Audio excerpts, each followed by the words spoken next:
Whether you need information, tutorials, products, or simply connections to other tiny boaters around you, we have it all right here. What's going on, everyone? So there have been some good things this week, some not so good things. Ultimately, we did get a winner for the battery charger, though. Check this out. We checked the email list. So if you entered into our email list for our website, that was like one of the steps. So we chose it by the random emails put in there. So we sent an email out to the person that won the contest. They have not responded yet. So we're gonna give you a little bit of time to respond. The first part of the email is SCFD stay in 13. So if that was your email, you should check it because you got one from like 2 of us. And then respond with the info we need so we can give it. Otherwise, we're gonna have to do another drawing and give it away to somebody else. But congratulations to you, sir or ma'am. Thank you much for entering. For everybody who entered that giveaway, that was a huge giveaway for us. That was a pretty expensive item, a very, very worthwhile item to have in any boat craft. And so you, sir or ma'am, enjoy it very much. Moving on.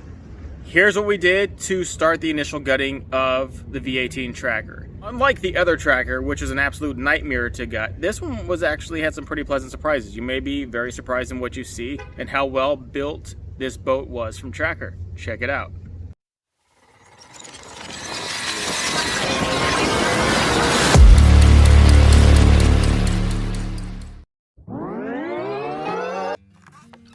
Tracker did what a lot of boat companies did. They did a wood aluminum hybrid split for the deck, meaning all the stationary panels that weren't actually moving constantly were just wood. The whole thing is about 5/8 inch thick. So we're going to be removing the wood part of it first and then getting the rest of the panels up as we pull the main deck up. I'm not sure how advanced the model this is, whether it's the low trim, the medium trim, or the max trim. But some of these things are fairly basic, but a lot of them are really nice. It's kind of a mixture. I think it's like a medium trim model of the boat. Gonna be hard to get out. Okay, take a good look at this, because we're gonna have to unplug these. What the hell is this? Duct tape? That's a super dick move to run both black. That is not good. Well,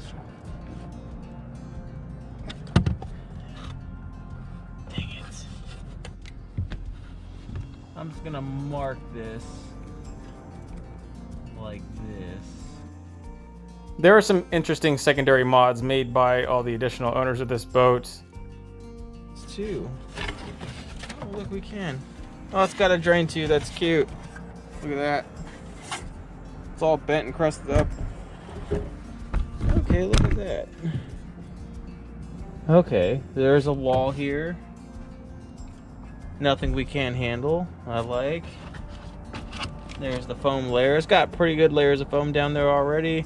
Boat's pretty well taken care of. I'm not really worried about completely gutting the floor and doing all that crap. Wow, that's a giant cross member. Wow, look at that. He's cut right in that, huh? Woo! Okay. We're going to try and leave a lot of that in there. We're not going to try to do any more mods that we don't have to. He modded that to put the tray in. There were tons of stainless steel metal ass screws that we had to pull out of the deck that were just very visible and showing. And so one by one we got those off, and piece by piece the deck started coming up. The side brackets.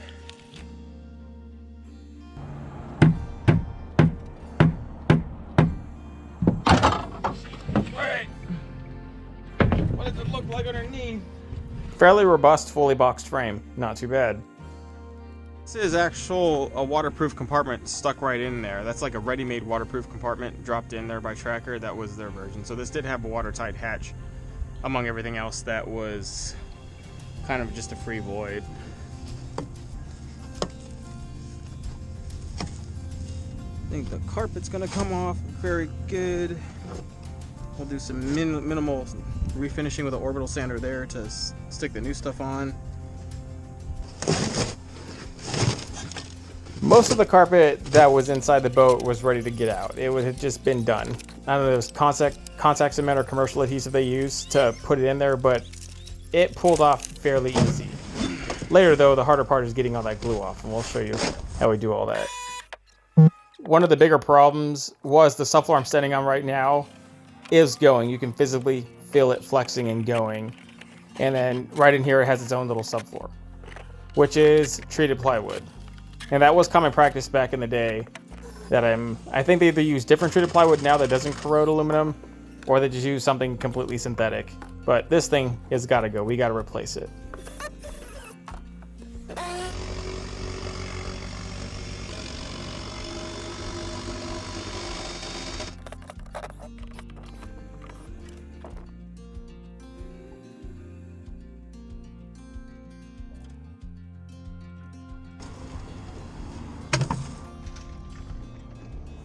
That's the whole piece there where the water just drains out.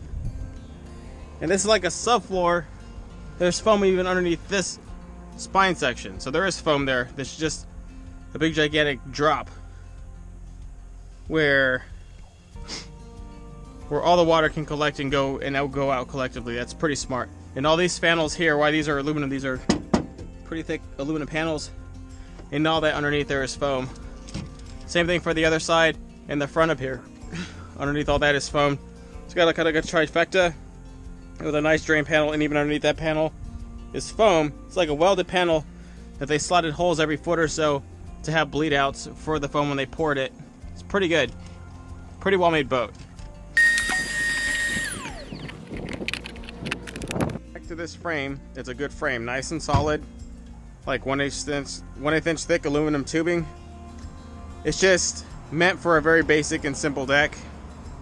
If we're going to try and run everything we want to run, if we want to run a center rod locker and we want to run generous tackle trays on the sides, if we want to run day boxes up here, and like in nice ones that'll hold like the larger series tackle trays, this has got to go.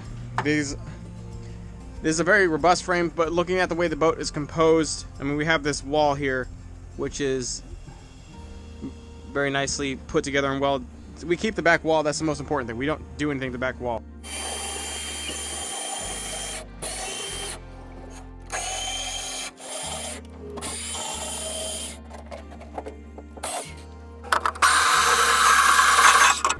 We're gonna see how this is attached back here. I have a feeling it's attached with rivets. And if it's attached with rivets, then I don't have to cut anything else. I just had to cut those major sections, and all those are cut.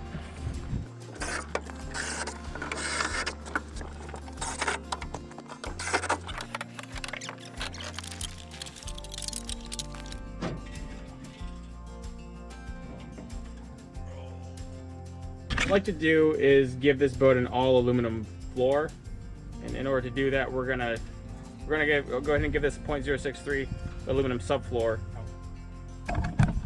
We could just use this as a rod face, like the face for the rod tubes to slide in.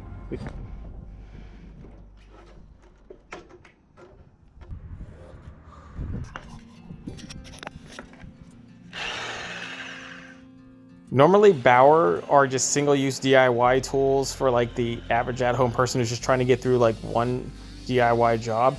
This thing is actually going through 4 moderate to high strain jobs, maybe 5. I gotta hand it over to the Bauer electric metal shears for doing its job fairly well. No complaints so far.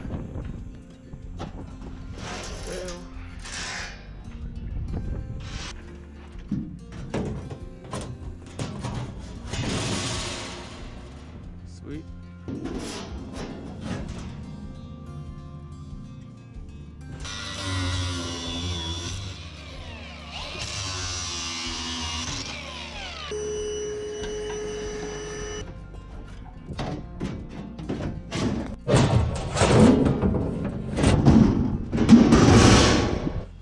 So as we end this video, we're just going to secure this aluminum panel to the little 1.5 inch aluminum lip that was holding in the initial like treated plywood subfloor. So this should lighten it up pretty substantially and also give it a floor that's going to last forever. We'll either be running turf or gator skins on this, so stay tuned to figure out what we're going to try and run in here to make this the most awesome center rod locker ever. Finally we get to put in one because we finally have a boat big enough to where we can put one in that matters. And that's just the beginning. Check out how we frame the whole thing. That is all coming up in the upcoming series. Stay tuned for all of it. All right, thanks everyone. So now we're gonna get fairly, and I don't know how many videos are gonna be in the public series, but there will definitely be quite a few videos in the raw series. There already are some on Patreon. There's like about 6 videos worth. The through motion, like time lapse versus all the commentation video sections, and how we went throughout changing the framing into evolving the framing. It really is a way of publicly showing more or less our Gen 6 or our Gen X framing, which is the easiest way to frame an anti-flood feature into your boat. Check it out.